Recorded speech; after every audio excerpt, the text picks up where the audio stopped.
Sometimes the quietest details reveal the loudest betrayals.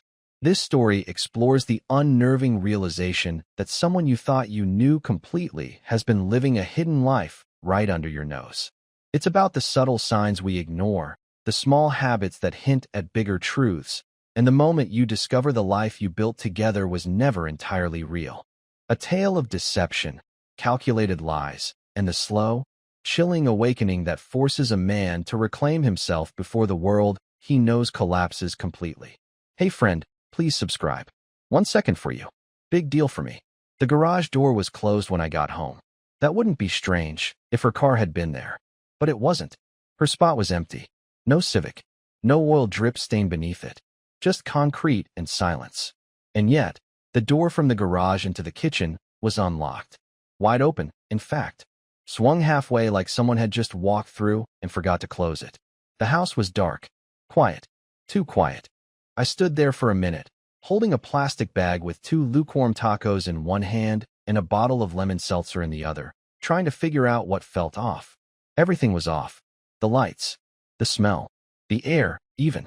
We'd lived here for 7 years. I knew every creak of the floorboards, every hum of the fridge, every sound that belonged. But tonight, something didn't. The hallway light flicked on by itself when I stepped inside. Motion sensor. Normal. What wasn't normal was that the back door, leading out to the patio, was open. Just barely. Like someone had slipped out and forgot to shut it fully. Or didn't want to. I set the food down quietly, like I didn't want to disturb the house. I don't know how else to describe the feeling except to say it felt like I was walking into a version of my life that had been tampered with. Like someone had moved things around just slightly. Not enough to scream break in, but enough to whisper someone else was here. A wine glass in the sink, half full. She never leaves a glass unfinished. 2 throw pillows stacked vertically, not horizontally. She always aligns them like a hotel bed. 1 chair slightly pulled out from the dining table. She never sits there. Neither do I. It was like the ghost of someone's presence hung in the air. And not a ghost I recognized. I should have asked her about it. Instead, I cleaned up. I closed the doors. I made excuses for her. Maybe she came back home for a minute. Maybe she forgot something. Maybe she didn't tell me because it didn't matter. But it did. To me, it did. She'd said she was staying late at work. Again, another brand account in meltdown. She texted me earlier. Not sure when I'll be back. Don't wait up briefcase. The briefcase emoji. Cute. I stared at that message on my phone and realized she had sent that exact one last week. Word for word. Emoji and all. I scrolled up. Same message, same punctuation, same time, 7:41 p.m. Copy-paste. My chest felt tight. I didn't sleep that night. I laid in bed while the ceiling fan spun slowly above me, listening to the sound of my dog snoring at my feet, and wondering who else had sat in that dining chair. Who else drank from that wine glass? Who else walked barefoot across our kitchen floor while I was at work, trying to find a non-dairy creamer she liked? I imagined a man. A quiet man. Maybe someone older. Confident. He wouldn't be like me. Overthinking everything, hesitating to speak, afraid of being too much. He'd be bold. Decisive.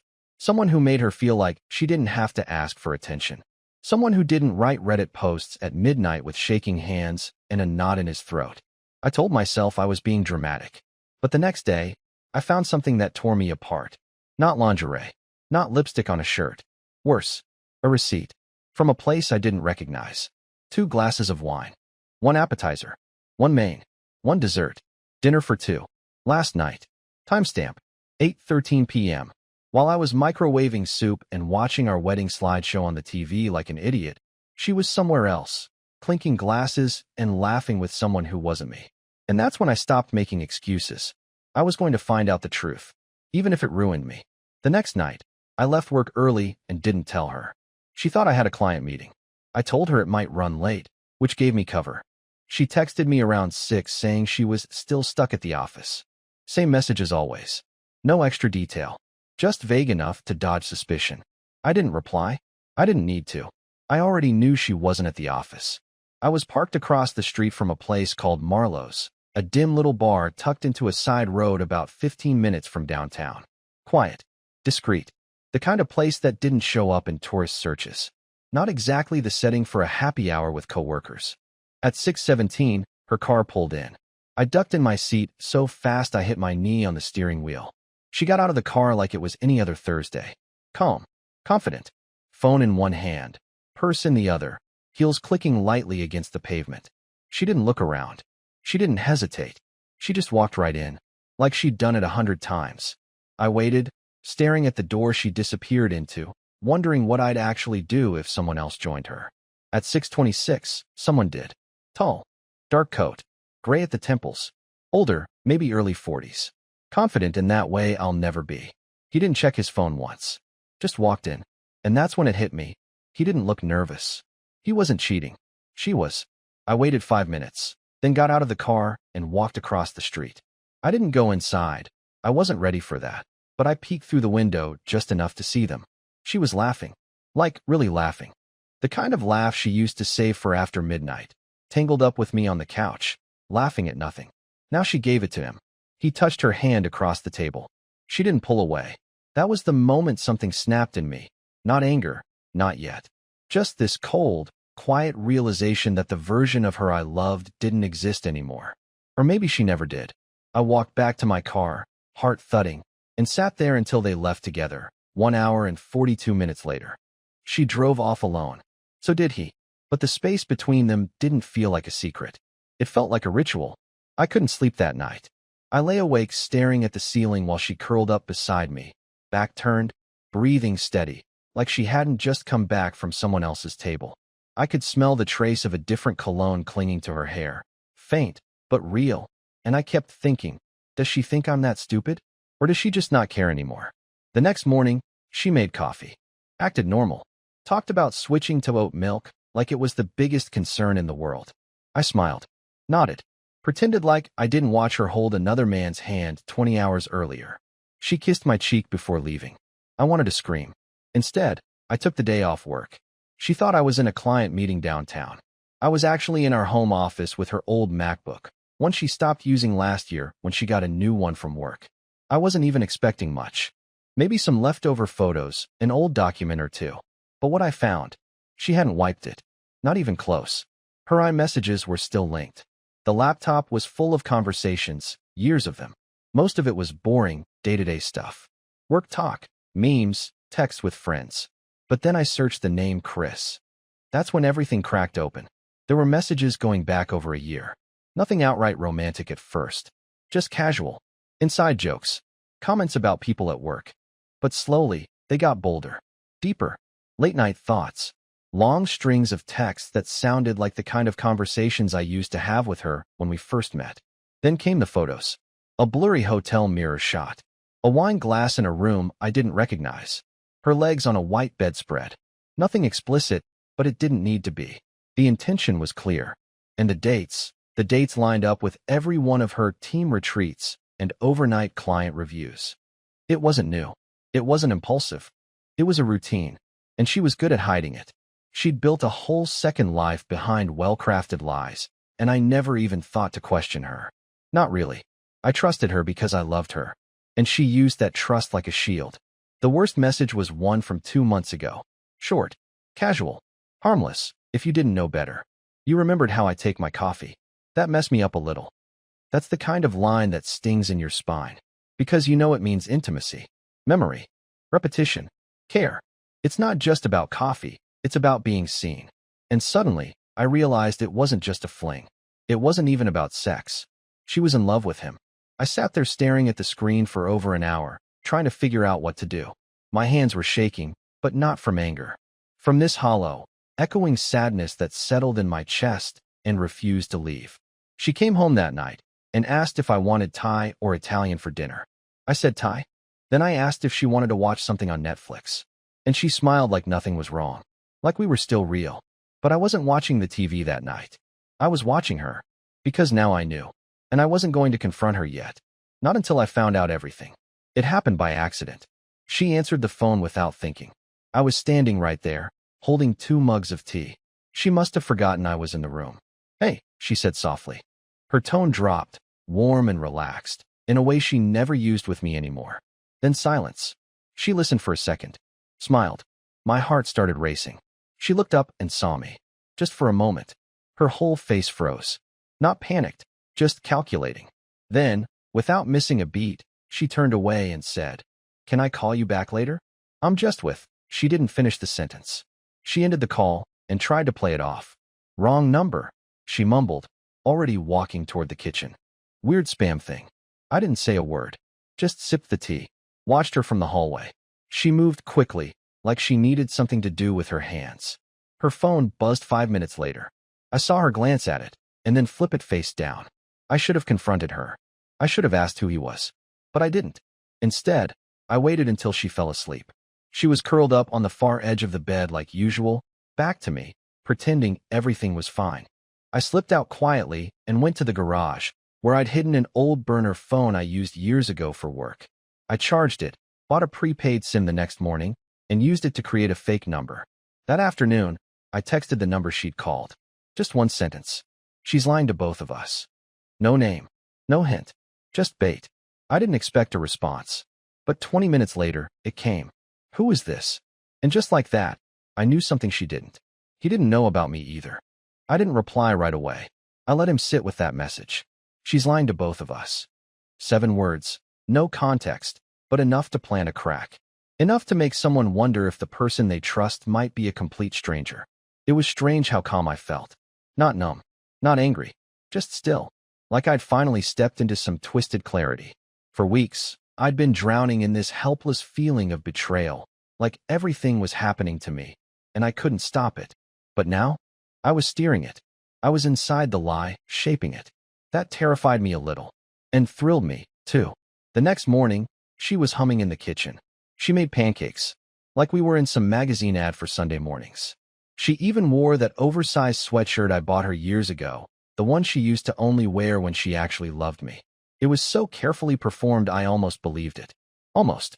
But every time her phone buzzed, I saw her flinch. He must have said something. I checked the burner later that day. He'd messaged again. "I don't know who you are, but if this is a sick joke, it's not funny." I could have stopped there, but I didn't. I sent a second message, a little heavier this time. "Check the dates. She was with you the night. She told me she was in Chicago for work. Ask her what room she stayed in. Ask if she even remembers what color the sheets were." That one hit. He didn't reply for a full day. Meanwhile, Harper was spiraling in slow motion. She was still acting normal, but trying too hard. She started initiating conversations more, cooking more, asking if I wanted to go for walks. That part almost hurt the most, because I could tell it was guilt, not love, not affection. She didn't know I knew, but something inside her was scared, shaky, and it showed. That night, I checked her phone while she was in the shower. She'd started locking it, but I'd watched her enter the code enough times. Same passcode she's had since college, the year her sister died. Inside, there was a message from him. "You need to be honest with me. Who is he?" And her reply? "No one. Don't do this. Please." I stared at the screen for a long time, just letting those 2 words echo in my head. No one. That's what I was to her. That's what all of this meant. I put the phone back exactly where I found it, walked downstairs, poured myself a drink I didn't even want, and sat on the couch while she dried her hair in the hallway mirror. When she came down, she looked at me with those wide, familiar eyes and said, "You okay?" I nodded and smiled, because now, she had no idea how far down I was willing to go. I used to believe she couldn't lie to my face. That was the one thing I clung to. She could hide her phone, make excuses, disappear for hours, but her eyes would always give her away. I was wrong. She came home late again. Not too late. Just enough to be believable. 9:12 p.m. She dropped her keys on the table and sighed like the day had drained her. Said her boss was losing it. Said her coworker Ella had a breakdown in the break room. Then she looked right at me and said, "I'm just so tired of the drama. I miss when work was simple." I nodded. Asked if she wanted tea. What I didn't say was that Ella had posted on Instagram 2 hours earlier from a concert with her boyfriend in another city. It was the first time I watched my wife lie while looking me dead in the eyes, without a flicker of hesitation. That changed something in me. The next day, I logged into our shared Amazon account and ordered a cheap keylogger. Not because I didn't trust what I already knew, but because I wanted more. Everything. I wanted to see it typed, word for word. No more guessing. While I waited for it to arrive, I made a small move. I unplugged our router for exactly 11 minutes during her lunch break. I knew she'd be on a video call with her team. She came storming out of the office 10 minutes later, frustrated, cursing the internet, asking if I could call the provider. I asked what call she was on. She paused, then said it was with internal marketing. Funny, her calendar, which I quietly synced 2 months ago, showed no such meeting. She spent the rest of the day quiet, checking her phone more than usual, that subtle anxiety rising just under her skin. Not enough to break, but enough to crack. I didn't say anything. I just went outside and watered the plants like nothing happened. Because sometimes, you don't need to catch someone in a lie. You just need to give them enough silence to realize they're being watched. The keylogger worked better than I expected. It was small, unnoticeable, and I installed it in under 5 minutes while she was upstairs in the shower humming some song that made my skin crawl now. Watching her be so normal, so routine, while I was crawling deeper into this strange double life. It made everything feel like a dream I hadn't agreed to be in. For 2 days, I let it sit. I didn't check it right away. I wanted a clear window, a full timeline. I wanted to see what she said when she thought no one was watching, not just scraps of guilt. On the 3rd day, I opened the file. It wasn't hard to find. She'd been emailing him, not texting anymore, not messaging through apps. She'd switched to something she thought I couldn't see. Personal email threads she'd log into only from her work laptop or her old desktop in the guest room. She always closed the tab, cleared her history, changed the subject line every time. But the keylogger saw everything. The messages were short, secretive, careful. They didn't use names, just hints. Phrases like same place and this Friday. And in one message, for simple words that landed harder than anything else in this whole nightmare. He's starting to suspect. I read that line 10 times, my throat tightening. So she knew. She felt it. My silence hadn't gone unnoticed. And instead of guilt, instead of coming clean, she'd chosen to warn him. To prepare. To get ahead of me. I should have been furious. But all I felt was calm. Because now I was certain. There was no more room for interpretation. No saving it. No, maybe it was just an emotional affair. No hoping it would pass. This wasn't crumbling. It had already collapsed. That night, I made dinner. Her favorite, spaghetti with extra garlic, the way she always liked it. I set the table. Lit candles. She walked in, looked confused but flattered. I told her we'd been distant lately, and I wanted to reconnect. She smiled, sat down, said, "This means a lot." And I watched her eat, while knowing what she'd typed that same morning. We talked about nothing. A new show. Some wedding she had to attend in 2 months. She told me I should come with her. It might be good for us, she said, like she hadn't already penciled in a hotel night with someone else. I poured her another glass of wine. And I smiled too.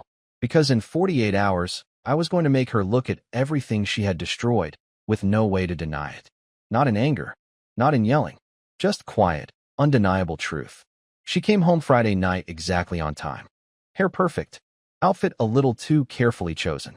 Not flashy, but just enough to say, I dressed with someone in mind. I was already sitting in the living room, laptop open, coffee in hand. Calm. She smiled when she saw me. "Hey," she said. "You're home early." I nodded and motioned to the seat across from me. "Can we talk?" Her expression flickered. Barely, but I caught it. A small pause in her step. Then she sat, smoothing her hands across her jeans like she was brushing something invisible off them. I turned the screen around. No dramatics. No accusations. No shouting. Just one window open. Her emails. She stared at them, quiet. At first I thought she might deny it, twist it into something small, something forgivable. But she didn't. She just whispered, "How long have you known?" "Long enough," I said. "Long enough to stop loving who you were pretending to be." And that's when something changed in her. She didn't fall apart. She didn't grovel. She just deflated. Like someone let all the performance out of her. For the first time in months, I think I saw the real Harper again. Not proud. Not cruel. Just tired. Small. Human. "I never meant for it to happen like this," she said. I nodded. "That's the problem. You let it happen like this." We didn't argue. There wasn't anything left to fight over. I told her I'd already spoken to a lawyer, and that I wasn't going to drag anything out. No public shame. No petty revenge. Just honesty. A clean cut. She looked around the room like it was the last time she'd see it. Maybe it was. And then, she asked something I didn't expect. "Are you going to be okay?" That's when I cried. Not because I wanted her back. Not because I missed the lie. But because part of me realized I had wasted so much time trying to protect something that never truly existed. I wiped my eyes. Laughed, even. I think I already am. And I meant it. It's been 6 months now. I moved out of the house and into a small apartment by the lake. The silence here feels different, less suspicious, more peaceful. I got a dog. Not to replace the old one. Just to have company that doesn't lie. I started reading again. Cooking. I even joined a weekend biking group. Something I always wanted to do, but never did because we always had plans. Some nights I still think about her. Not with anger,